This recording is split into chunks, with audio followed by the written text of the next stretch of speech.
Bom dia, igreja. Eu vi uma vez a história ser falada de um rei e o seu servo. Eles estavam fugindo em uma carruagem, um período bem friento, com neve. Não que o rei tivesse feito nada de errado. O rei não fez nada de errado, mas eles estavam fugindo porque são os lobos ferozes, né? Estavam lá no caminho e começaram a perseguir este rei e o seu servo. Eles estavam na carruagem e começaram a se desfazer, a lançar as coisas que eles tinham guardado para poder escapar destes lobos. E vendo que não tinha mais um modo de escape, eles tinham que fazer uma decisão.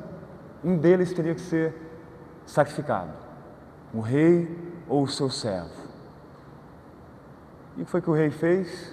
Ele mesmo pulou da carruagem, dando sua vida para que o seu servo fosse salvo. É uma história que ilustra muito o que a gente está tratando sobre liderança da igreja aqui nessa pregação. Também tem outra história nesse mesmo tema. Recentemente eu fui para a região do Rio Amazonas, nunca tinha ido lá na minha vida. É incrível, é uma riqueza natural esplêndida que a gente tem aqui no Brasil, incluindo animais bem perigosos. Temos piranhas, sanguessugas, arraia. Eu escutei umas histórias sobre a arraia que eram assombrosas, do ferrão da arraia e o tormento que ela causa nas pessoas que são atingidas por ela. Também tem animais bem curiosos naquela região, os famosos búfalos na ilha de Marajó, que além de serem animais de corte, leiteiros também, os policiais usam os búfalos para fazer o policiamento deles naquela ilha. Incrível. Incrível também é como estes animais foram parar na ilha de Marajó. Tem duas histórias sobre isso. Uma é que tinha um barco vindo da Indochina, lá naquela região Vietnã, Camboja, Laos, carregando os búfalos para a América do Sul, para a Guiana Francesa. E chegando perto da ilha de Marajó, aconteceu um naufrágio e os búfalos, que eu não sabia que gado podia nadar, nadaram até a ilha e lá habitaram a ilha. Outra história é que prisioneiros na Guiana Francesa fugiram por meio de búfalo, passando os manguezais, passando pelo rio, chegando na ilha de Marajó e eles se estabeleceram por lá. Agora, enfim, a história de búfalos, mas falei de piranhas mais cedo, que tem uma história de como os peões, né, que costumam cuidar desses animais, fazem essas travessias por rios perigosos, lá naquela região, com piranhas. O que é que eles fazem? Se eles sabem que tem piranhas naquela travessia, eles vão sacrificar um búfalo. Eles vão machucar este búfalo para que o sangue desse animal atraia todas as piranhas, distraindo as piranhas para atacarem este animal que está sendo sacrificado, enquanto o resto da manada pode escapar. E nós ouvimos corretamente dizer, em situações de emergência, se você está no avião, coloque sua máscara antes de ajudar alguém. Mas quando a gente está falando da vida cristã, tudo sendo igual, todas as coisas sendo iguais, a autopreservação não é o caminho do cristão. Muito pelo contrário, nós seguimos o exemplo do nosso Senhor Jesus Cristo. Paulo escreve em Filipenses capítulo 2, versos 6 a 8, sendo em forma de Deus, não teve por usurpação ser igual a Deus, mas fez a si mesmo de nenhuma reputação, tomando a forma de servo, fazendo-se semelhante aos homens, e achado na forma de homem, humilhou-se a si mesmo, sendo obediente até a morte de cruz. Isso é verdade, esse caminho de negação, de renúncia de si mesmo, há de ser verdade principalmente daqueles que são líderes entre nós. Como o Senhor Jesus disse, Mateus 23, versos 11 ao 12, mas o maior entre vocês será o servo de vocês. Quem se exaltar será humilhado, e quem se humilhar será exaltado. Então, líderes da igreja, eles têm de refletir este caráter de modo irrepreensível no que diz respeito à vida cristã, de autonegação, ao exemplo do seu mestre, um bom modelo para outros irmãos em Cristo também seguirem. Como Paulo diz, siga-me conforme eu sigo Jesus. Assim também são com os líderes de uma igreja local. Este sermão, vou estar fazendo aqui uma pregação temática. Preferência, claro, é uma pregação expositiva. Por quê? Porque numa pregação temática é mais ou menos a mente do pregador que está guiando a coisa. Já na pregação expositiva, o pregador está totalmente rendido ao texto bíblico, principalmente quando a gente está falando de uma pregação expositiva sequencial de um livro inteiro da Bíblia. Então é a mente do Espírito guiando a dieta da igreja, o que a igreja deve ser alimentada. Não é a agenda do pregador. O pregador pode pensar que a igreja precisa de uma coisa, o pregador está focado numa coisa, quer falar essa coisa o tempo inteiro. Pode ser que nem um camarada que vai vai lá na academia e só fica trabalhando o braço direito dele. Aí fica um braço aqui bem forte, o braço fica fraco, aí fica desequilibrado. A pregação expositiva cura a gente disso, porque é a mente do Espírito que está guiando toda a agenda. Não quer dizer que pregações temáticas não podem ser fiéis, justamente a minha intenção aqui, claro, é buscar ser o mais fiel ao texto bíblico. Eu espero que nos dê iluminação sobre esse tema aqui de liderança na igreja. Especificamente, nessa pregação, estarei tratando da questão de autoridade. A primeira questão que eu queria tratar é a questão de autoridade. 3 perguntas, basicamente. O que seria uma autoridade bíblica? O que é autoridade bíblica? Segunda pergunta, o que é o ofício de pastor? E terceira pergunta, o ofício de diaconato. Primeira pergunta que eu estarei tratando aqui é: o que seria o entendimento bíblico de autoridade? Eu tenho uma pergunta aqui a vocês a respeito disso. A palavra autoridade, se pudesse dividir em sílabas, se eu estou correto aqui. Autoridade seria uma paroxítona. Eu não estou brincando, irmão, estou perguntando, é uma paroxítona. Paroxítona, é certo, estou vendo alguns irmãos afirmando aqui, certamente, porque o acento está na penúltima sílaba, não é verdade? Isso aqui é gramática da língua portuguesa. Alguém que é mais erudito que eu pode me corrigir? É uma paroxítona. E eu faço essa pergunta, irmãos, porque em nossa cultura de hoje, o conceito de autoridade é mais assustador do que língua portuguesa. Certamente falar de português aqui é algo bem assombroso, é realmente algo bem causa traumatizante para alguns de nós aqui no ensino fundamental, quando a gente estava estudando gramática. Mas o que mais causa temor sobre a autoridade, que parece que o conceito de autoridade hoje em dia é algo para a gente todo mundo se acolher. A gente pode imaginar nos lares, os pais não podem nem repreender o filho verbalmente. Imagine tocar no filho, como os provérbios nos ensinam, para fisicamente disciplinar nossos filhos. Hoje os filhos mandam nos pais, de fato.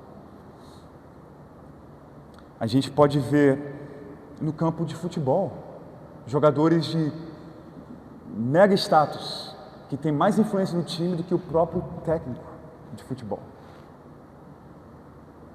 Falar de esposas se sujeitarem aos seus maridos, que isso? Nem menciona isso, vai escandalizar todo mundo. Bora editar sujeição das escrituras lá, texto em Efésios. Eu poderia, irmãos, continuar, vocês poderiam aqui contar inúmeras histórias sobre isso. Eu estou morando no Rio de Janeiro, 1 ano e meio já estou lá, e as facções criminosas têm mais poder do que o Estado, têm poder de barganha com o Estado.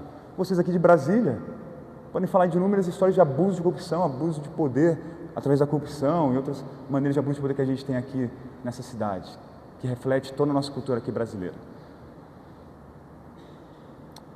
A autoridade, como tudo neste mundo, foi afetada por causa do pecado de Adão. Deus amaldiçoou a humanidade, amaldiçoou a criação e também nós, com o coração agora totalmente voltado ao mal. Mas a autoridade em si, ela não é maléfica de forma alguma. É algo bom, é algo saudável, é algo que Deus instrui. As Escrituras estão cheias de palavras sobre sujeição, submissão. Marca o nosso próprio relacionamento com o Deus de Israel. E, de fato, existe uma categoria de autoridade que permanece inalterada, que não foi adulterada pelo pecado, que é a própria autoridade de Deus. Tudo que Ele comanda aqui nas Sagradas Escrituras, a gente não tem nada que está adulterado aqui nessa palavra. E o que Deus nos comanda a fazer sobre a autoridade dEle. A gente não tem nenhum direito de desconfiar da autoridade de Deus, de forma alguma.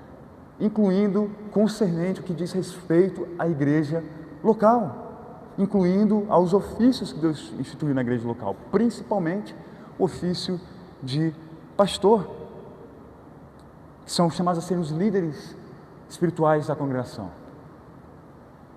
Tem uma citação da Plataforma de Cambridge, que foi um documento escrito pelos nossos irmãos congregacionalistas, em 1648, que articula bem essa questão de autoridade, a autoridade que Deus distribui na igreja local. Vou ler aqui a citação destes queridos irmãos. O governo da igreja é um governo misto. Primeiro, é uma monarquia, porque Cristo é o cabeça e o rei da igreja. A Cristo pertence todo o poder e soberania sobre sua igreja. Glória a Deus.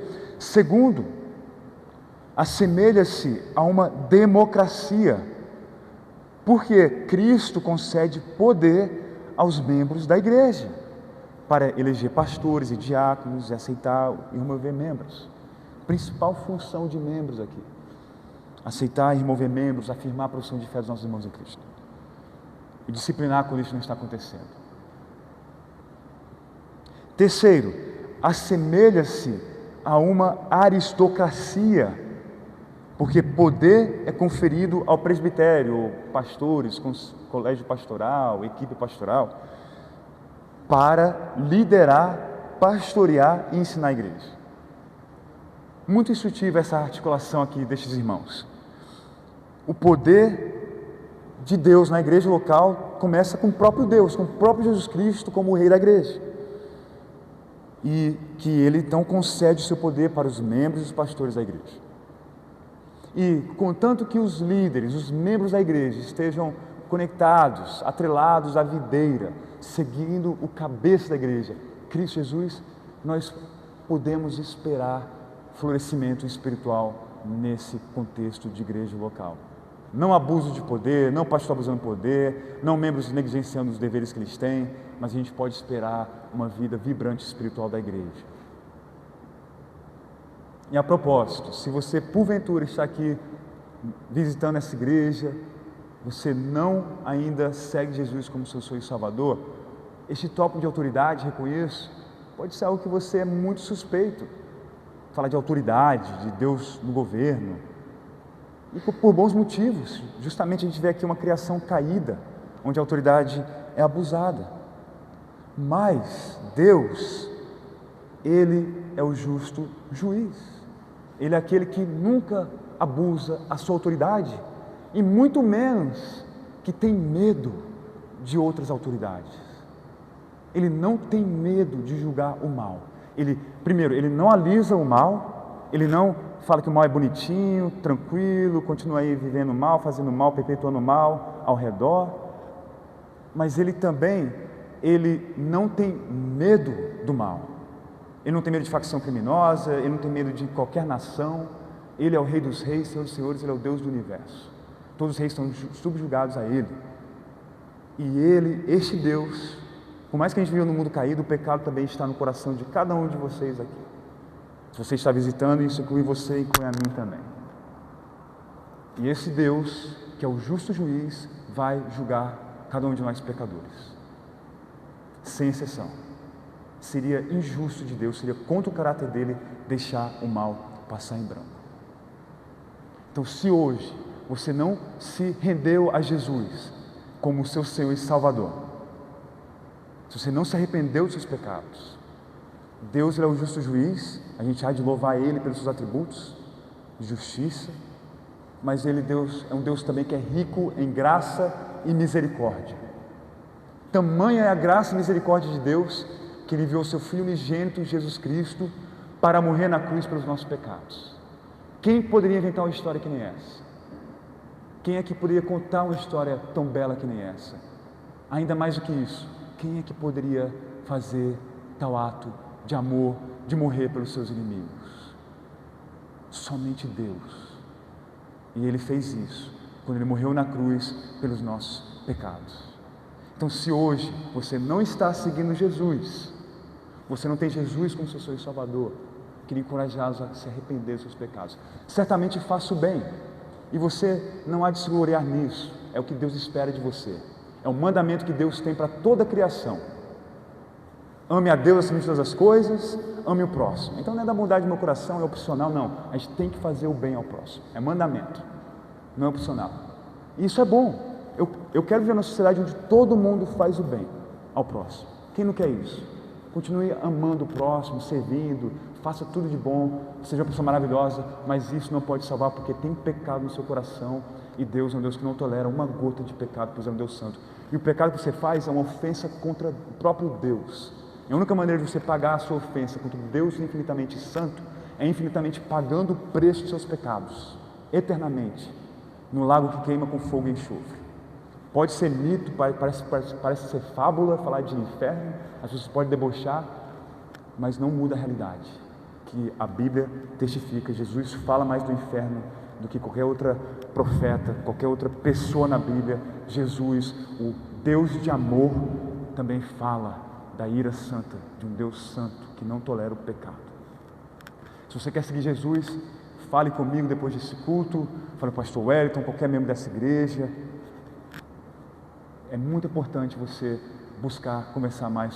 Se você tem qualquer pergunta, fale mais conosco sobre essas coisas. Agora, voltando então a essa questão de autoridade, então espero que eu tenha estabelecido, colocado aqui uma base de que a autoridade em si não é algo ruim, mas que é algo bom, por mais que foi adulterada pelo pecado. Então a gente pode partir agora para considerar o que a Bíblia diz sobre o ofício pastoral e depois então falar de diáconos.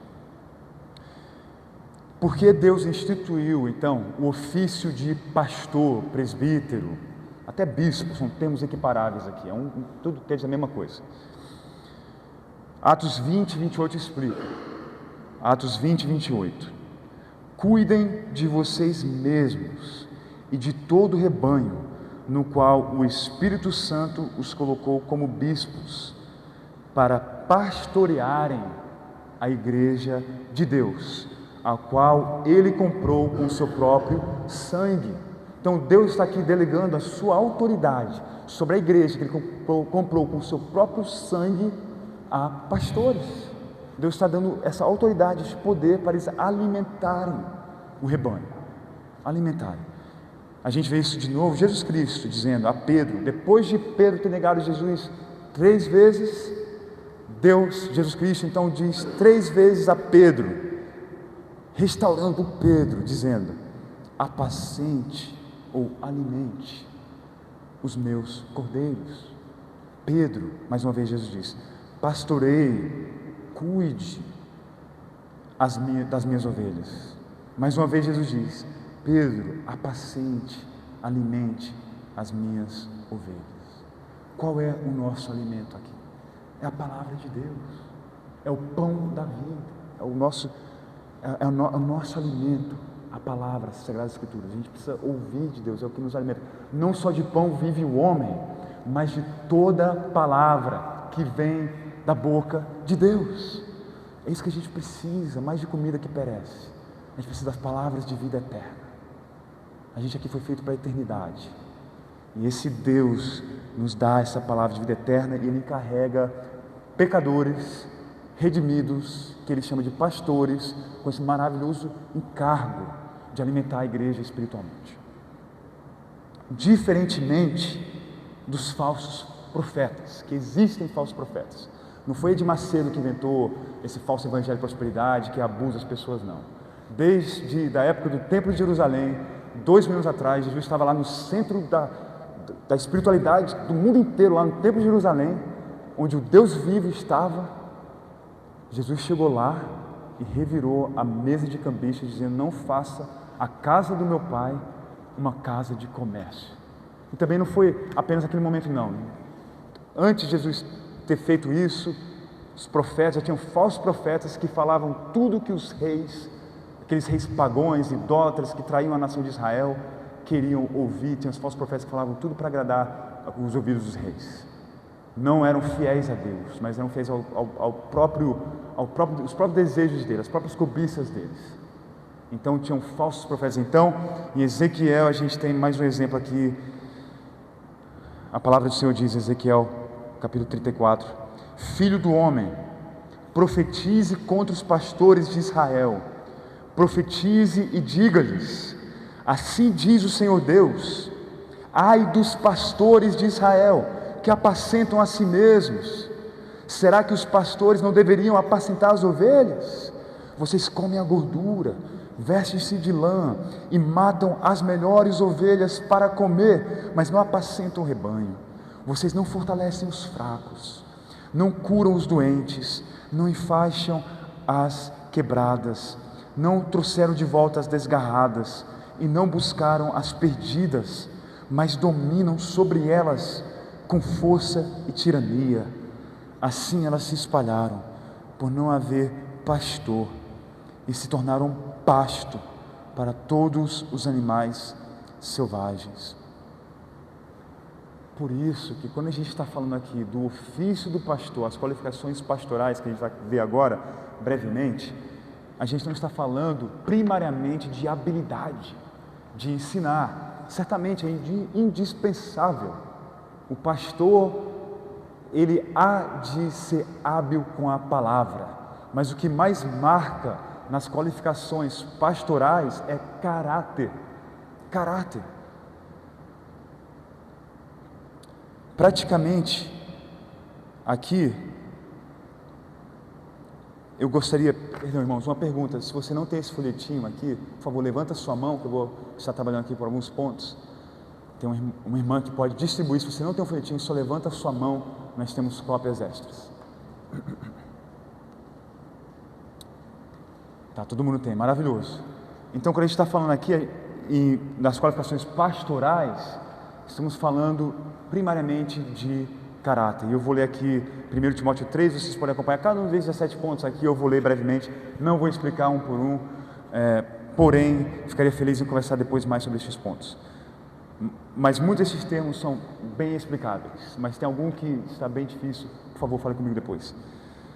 Fiel é a palavra. Se alguém deseja o episcopado, excelente obra deseja. Então a pessoa primeiramente tem que desejar, tem que ter esse desejo interno, tem que ter. É necessário, pois, que o bispo seja irrepreensível, esposo de uma só mulher, moderado, sensato, modesto, hospitaleiro, apto para ensinar, não dado ao vinho, nem violento, porém cordial, inimigo de conflitos, não avarento, e que governa bem a própria casa, criando os filhos sob disciplina com todo o respeito. Pois se alguém não sabe governar a própria casa, como cuidará da igreja de Deus? Que o bispo também não seja recém-convertido, para não acontecer que fique cheio de orgulho e incorra na condenação do diabo. E finalmente é necessário também que ele tenha bom testemunho dos de fora, a fim de não cair na desonra e no laço do diabo. Agora, praticamente, para vocês como igreja, quais são as implicações de tudo que eu falei até agora? Primeiro, eu diria para que vocês orem como igreja, para que Deus levante pastores, irmãos com esse desejo de apacentar, certamente com o intuito de se tornar um dia pastores, maravilhoso, mas para cuidar bem uns dos outros. E até genericamente falando, irmãs, por mais que o ofício pastoral é restrito a homens, aqui o ofício, as irmãs podem cuidar, pastorear, alimentar espiritualmente umas outras também. Aqui a igreja, a gente viu nas palestras sobre membresia, uma atitude sobre discipulado, uma atitude de fazer bem espiritual. É isso, prover o alimento da palavra, encorajar, dar bom exemplo, dar bom testemunho. Oremos para que as pessoas tenham mais esse caráter, mas especificamente também no ofício de presbítero, para que Deus levante líderes, como Jesus disse em Mateus 9. Ele diz, então, Jesus disse aos seus discípulos: a seara é grande, mas os trabalhadores são poucos. Por isso, peçam ao Senhor da seara que mande trabalhadores para a seara. Tem algumas traduções que diz, peçam com intensidade, peça com muita força, peleje, peça a Deus, para que Deus envie obreiros. E a gente está pensando também, não apenas para abastecer o ministério dessa igreja local aqui, mas imagine também um irmão que é desenvolvido como pastor, que começa a pastorear a igreja aqui também. Existem inúmeras igrejas aqui nessa cidade que precisam de um bom pastor. Imagine a PIB Sudoeste aqui, podendo enviar irmãos para assumir pastoreios, onde não tem uma boa pregação da palavra. Jesus disse, a seara é grande, mas os trabalhadores são poucos. Então nós queremos orar para isso, para que Deus levante, para que Deus dê esse desejo. E também oremos para que essas qualidades pastorais sejam desenvolvidas, para que esses caráteres apareçam na vida dos irmãos. É Deus que dá o crescimento. Aqui algo espiritual, nós estávamos orando mais cedo por santidade aqui, o pastor Wellington orando, o irmão que estava orando aqui também pela igreja mais cedo, orando por santidade em nossas vidas. Quem é que vai poder produzir esse tipo de coisa, senão Deus? Então, se você vê um irmão que tem esse caráter pastoral, se comprometa a orar por ele, para que Deus dê crescimento para ele. E Deus vai usar pessoas para fazer isso, certamente, livros para fazer isso, mas tem que começar com oração, porque tudo é dele, por ele e para ele. É Deus que faz essas coisas sobrenaturais acontecer, que transforma nós pecadores mais à semelhança de Cristo Jesus. E terceiro, uma vez que você vê essas qualidades evidentes na vida de um irmão, ore, continue a orar e até jejuar. Atos 14:2 a gente vê os discípulos, as pessoas jejuando para confirmar que essa pessoa deve ser pastor. Então, a questão do jejum é uma prática às vezes até que entra em descaso em dias de hoje nas nossas igrejas, mas a gente também quer jejuar para que Deus confirme de fato vocês devem se tornar pastores. E eu também, um ponto adicional aqui, um quarto ponto, vale arriscar em jovens pastores, como igreja. Arrisque como igreja. Você vê um irmão que é piedoso, que sabe manusear a palavra, arrisque, tome risco, para que ele comece a pregar mais, para dar oportunidades para ele ensinar a palavra. Certamente não vai ser igual a pregação que você está acostumado, mas é um sacrifício que você pode fazer para que esse irmão comece a desenvolver mais destes dons. E isso vai requerer tempo também. Nós não queremos ser apressados para colocar nossas mãos nas pessoas e afirmar que essa pessoa é um pastor. Como ontem também o Leandro estava explicando, se uma pessoa com PhD e tal, não, vamos colocar essa pessoa imediatamente para ensinar. Não, de forma alguma. Isso é imprudente, é perigoso a gente ser rápido com uma pessoa com tamanha responsabilidade de ensinar, de pastorear, de cuidar de almas. Nós queremos que essa pessoa seja provada, e o tempo vai mostrar isso. Mas também a gente não quer ser demasiadamente prolongado em afirmar este dom. Então que Deus conceda sabedoria aos irmãos. E eu tenho falado muito aqui de pastores. O pastor Leandro explicou ontem sobre a pluralidade de pastores, mas para vocês que não estavam presentes aqui, existem diversos textos. Então, por mais que a gente está acostumado aqui no verso do folhetim aqui, tem diversos textos que eu estou listando aqui. E por mais que a gente pode estar acostumado com o modelo de um pastor só na igreja, rodeado de até diáconos que estão auxiliando, e não existem outros pastores além de só um único pastor, a igreja antiga não tem praticado esse modelo que a gente pratica hoje. A igreja antiga fala em diversos versos, nem coloquei todos aqui, sobre pluralidade de pastores na igreja local. Por exemplo, Atos 14:23, e promovendo-lhes em cada igreja a eleição de presbíteros, depois de orar com jejuns, os encomendaram ao Senhor em quem haviam crido. Ou, por exemplo, Tiago 5,14, aqui, o penúltimo verso, número 5. Alguém de vocês está doente? Chame os presbíteros da igreja no singular, igreja, e estes façam oração sobre ele, ungindo-o com óleo em nome do Senhor. Ou 1 Pedro, capítulo 5, versos 1 e 2. Aos presbíteros que há entre vocês, eu, presbítero, como eles, testemunha dos sofrimentos de Cristo, ainda co-participante da glória que há de ser revelada, peço que pastoreiem o rebanho de Deus que há entre vocês, não por obrigação, mas espontaneamente como Deus quer, não por ganância, mas de boa vontade.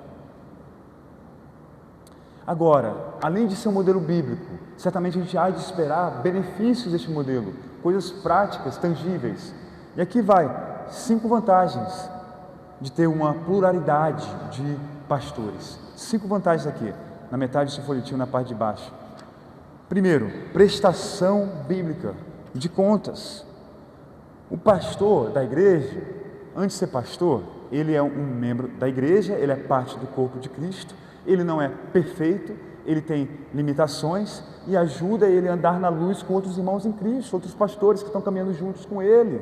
É bom para os pastores da igreja terem irmãos que estão caminhando juntos com ele, para poder compartilhar, até ser corrigido por outros irmãos pastores. O próprio Leandro ontem contou a história de um recém-convertido o corrigindo. Então a gente há de esperar que esse tipo de coisa há de acontecer conforme o pastor tem uma convivência, uma colaboração com os pastores da igreja local. É bom para o seu pastor ter pastores caminhando com ele. Sabedoria. Os provérbios dizem aqui, ponto número 2, sabedoria é mais sabedoria para a igreja, para a liderança da igreja. Os provérbios dizem que há abundância de sabedoria em conselheiros. Provérbios 11, verso 14.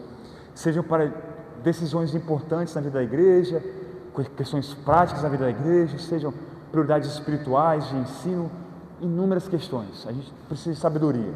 Se alguém pensa que tem toda a sabedoria, essa pessoa está sendo tolo. Nós falamos de sabedoria e Deus dá sabedoria a diversos membros da igreja, incluindo na equipe pastoral. Quanto mais irmãos, mais sabedoria a gente tem. Também equilíbrio. Um só pastor pode ter excelentes dons. Você pode ter um pastor, o pastor Wellington pode ter diversos dons aqui que a gente está abençoando na igreja, mas diversos irmãos, diversos pastores vão trazer diversos dons também que o pastor Wellington não tem. Um irmão pode ser mais aprimorado em outra área e só vai agregar no apacento, no cuidado da igreja local. Também, ponto 4 aqui, compartilhar os fardos. Um caso de aconselhamento bíblico pode ser extremamente demandante. E o pastor pode ficar sem ter tempo de pregar a mensagem no domingo, porque ele está lidando com uma questão seriamente importante, vai demandar a atenção dele na sexta e no sábado. E ele vai ficar sem muito tempo para fazer a pregação. É um exemplo disso, para compartilhar os fardos do próprio pastor titular da igreja. Também dá um bom exemplo à congregação. A gente não está fazendo um culto à personalidade de um pastor, mas a gente vê que o pastor reconhece que ele mesmo precisa de ajuda no pastoreio da igreja. E isso também reflete que a própria membresia deve fazer. Aqui ninguém é uma ilha em nós mesmos aqui. Nós como membros nós precisamos uns dos outros. Se você vê o seu pastor fazendo isso, que maravilhoso exemplo de humildade. Um pastor que conhece que ele em si mesmo não é suficiente para pastorear toda a congregação.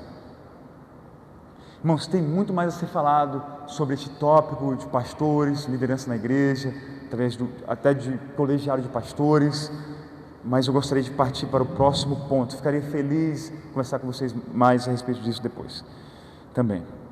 Agora vamos tratar da questão do ofício do diaconato. Mais cedo eu comentei que hoje em dia, que é algo que não acontecia na igreja antiga, mas que hoje em dia tem um pastor rodeado de diáconos, e isso, claro, é um desfeito o que as Escrituras nos ensinam. Primeiro, que a gente se previne dos benefícios de ter totalmente um presbitério de pastores. Então, a gente está colocando alguém nessas qualificações que a gente vai ver aqui, coloquei na primeira parte aqui na frente do seu folheto, o caráter dos diáconos. A gente está deixando de colocar pessoas como presbíteros que sabem ensinar, então a gente está privando a igreja de mestres e mais pastores, pessoas que são hábeis com a palavra, mas também a gente está privando a igreja de usufruir totalmente do que o diácono há de fazer, porque o camarada que está auxiliando o pastor pastorear, ele nenhum nem outro. Então você não desfruta de uma pessoa que é totalmente pastor e você não desfruta de uma pessoa que é totalmente diácono. Mas o ofício diaconal é um ofício glorioso, porque o diácono, ele é os pés e as mãos do Senhor Jesus Cristo. Ele está tomando conta das necessidades físicas do corpo de Cristo. Por quê? Porque explicando a origem desse ofício, vai nos ajudar a entender. Em Atos 6, a gente vê a história de como esse ofício foi originado. Ele foi instituído quando a igreja em Jerusalém estava lidando com uma seríssima questão, onde as viúvas helenistas, gregas, não tinham o apoio, o sustento, o alimento que elas precisavam, enquanto as hebraicas estavam sendo supridas com as necessidades. Uma questão seríssima, e que os pastores, claro, tinham que estar prive dessa questão, mas acontece que eles não podiam se dedicar a isso. Por quê? Eles disseram, porque nós temos que estar comprometidos com o ministério de oração e da palavra. Então, se os apóstolos fossem dedicar a isso, a resolver essa seríssima questão naquela igreja, eles não teriam tempo de orar.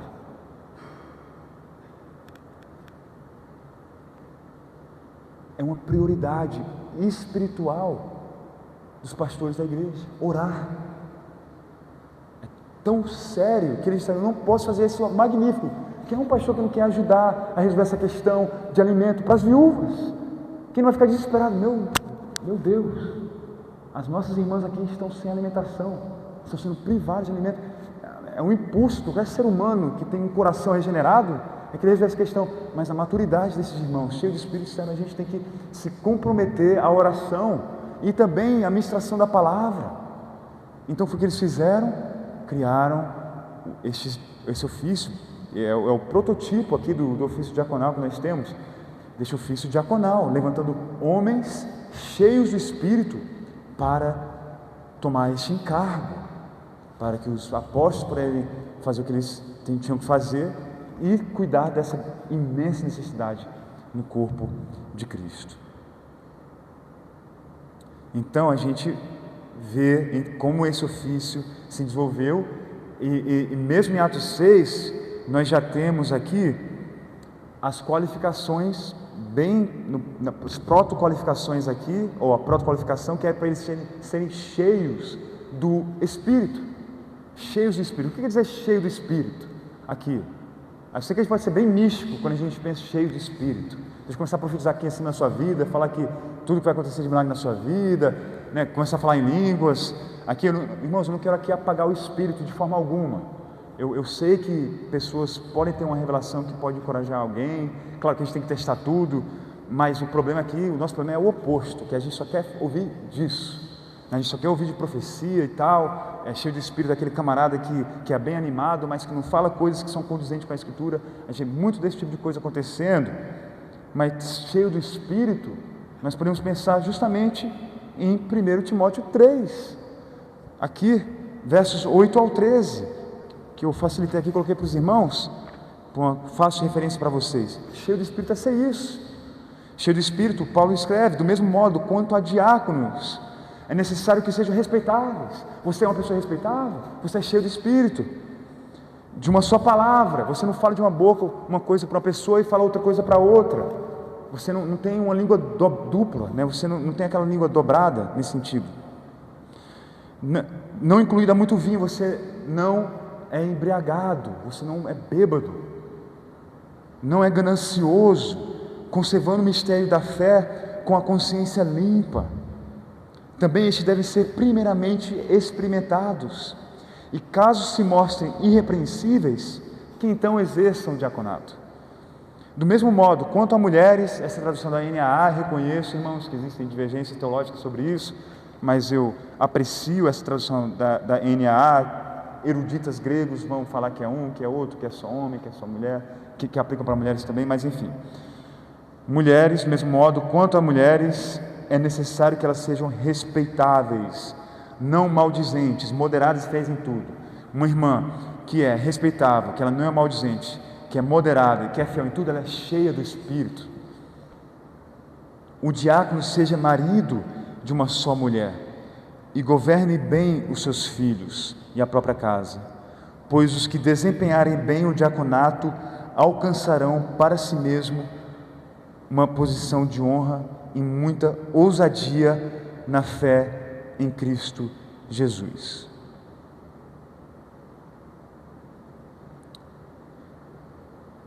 Então, se nós combinarmos esses chamados dos diáconos de servir com as qualificações diaconais, o que nós temos?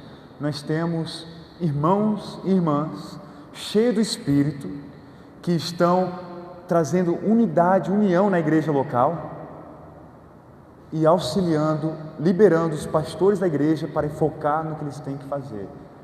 E este ministério tem reverberações para a eternidade. Para a eternidade. O ofício diaconal tem implicações eternas. Jesus, ele disse: pela maneira que vocês amam uns aos outros, o mundo saberá que vocês são meus discípulos. Por causa do exercício do ofício diaconal, o fiel exercício do ofício diaconal, a igreja vai ser uma igreja mais unida. Eu fui membro de uma igreja que tinha um ofício de diácono de estacionamento. Então tinha esse irmão que liderava esse ministério e ele recrutava outros irmãos e irmãs para servirem também. Você pensa, o que é que isso tem a ver com eternidade? Mas tem tudo a ver com o que Jesus disse, para a maneira que nós amamos uns aos outros. Por que este diaconato veio a ser uma necessidade? Porque a igreja tinha um estacionamento bem limitado, pequeno, e tinha inúmeros membros. Então o estacionamento ficava lotado de carro, um carro em cima do outro, em frente do outro, sem contar crianças correndo por lá, que é uma loucura. Eu, como pai, não conseguia imaginar, meu filho passou por aquele estacionamento lá.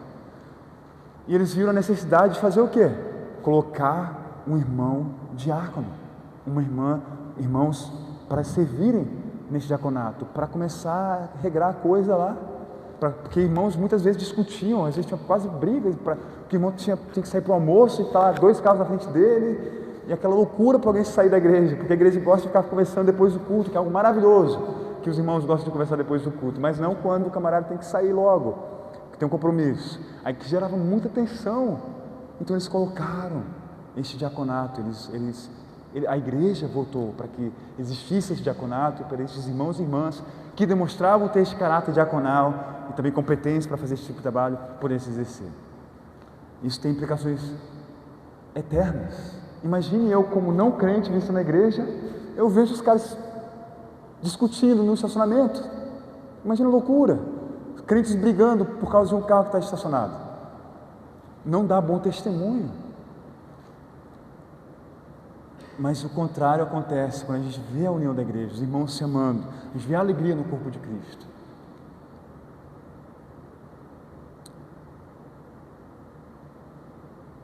Também, eu gosto de contar essas histórias, irmão, porque eu nem pensava, eu nem acreditava que era verdade, eu pensava que era exagero.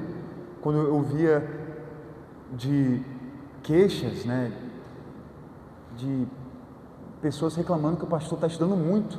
Eu vi isso de diversas fontes, diversos pastores falando essas histórias. Eu pensei, cara, não é possível isso. Até que eu conheci um amigo pastor que disse a ele que tinha membro da igreja, eu acho que ele é até um diácono, que chegava para o pastor dizendo: pastor, por que o senhor está aqui estudando? O senhor não está vendo as paredes da igreja que precisam ser aqui remendadas, pintadas? Um diácono, eu creio, um diácono reclamando com o pastor sobre isso. Mas isso é totalmente contrário ao que as escrituras ensinam. Seja como um diácono, seja como membro da igreja, você quer fazer tudo que você pode fazer, além de orar muito, mas coisas práticas também, para que o pastor Wellington e outros pastores que Deus possa levantar aqui em seu meio, possam se dedicar e não ficarem distraídos com as outras questões, além de contribuir generosamente para o sustento do trabalho pastoral dessa igreja. Quando isso acontece, você vai ver pregações que vão ser bem trabalhadas. Você não vai ver brecha na pregação, coisa que o pastor queria ter tempo para estudar, mas não conseguiu estudar. Ele queria, os pastores, o irmão que está pregando, ele tem que orar também pela pregação da palavra, Não é só no culto público que a gente ora também nos nossos armários, quando ninguém está vendo. Nós temos que orar para que essa palavra tenha efeito em nossas vidas. Mas se o pastor não tem tempo para fazer isso, porque ele tem que ficar fazendo mil e uma coisas para a igreja vai sofrer por causa disso.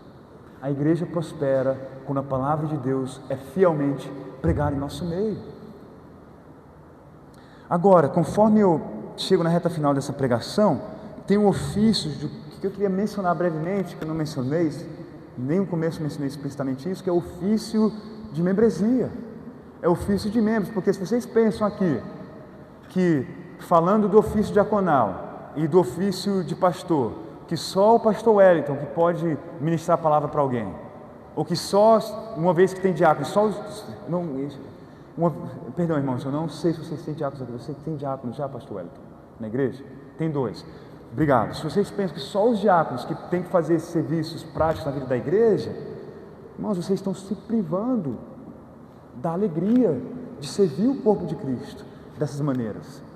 Vocês são um sacerdócio real. 1 Pedro 2,9: vocês, porém, são geração eleita, sacerdócio real, nação santa, povo de propriedade exclusiva de Deus, a fim de proclamar as virtudes daquele que os chamou das trevas para a sua maravilhosa luz.